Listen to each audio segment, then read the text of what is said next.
Hello, আসসালামু আলাইকুম সবাইকে। আজকে লতি দিয়ে ইলিশ মাছের মাথা রান্না করব এবং খেতে অনেক মজা হবে, সবারই পছন্দ। আর আপনাদের সাথে কথা বলতেছি।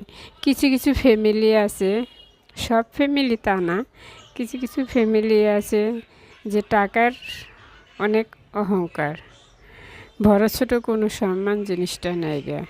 যার স্বামী যত টাকা, তার বউ তত ভালোবাসার মূল্য। যার স্বামী টাকা নেই, তার বউর কোনো মূল্য নেই। যতই আপনি গায়ে খাটেন, যতই ভালোবাসা দেন, যতই মহব্বত করেন, কোনো কাজ হবে না ভাই। কারণ আপনার স্বামীর কোনো টাকা নাই। এই জন্য ওই যে আরেকজনের টাকা আছে, তার বউর কোনো কিছুই বলতে হয় না। তার বউর ভালোবাসারও অভাব নেই, মহব্বতের অভাব নেই। তাই বলছি ভাই, টাকাই হয়েছে সম্মান, টাকাই হয়েছে ভালোবাসা।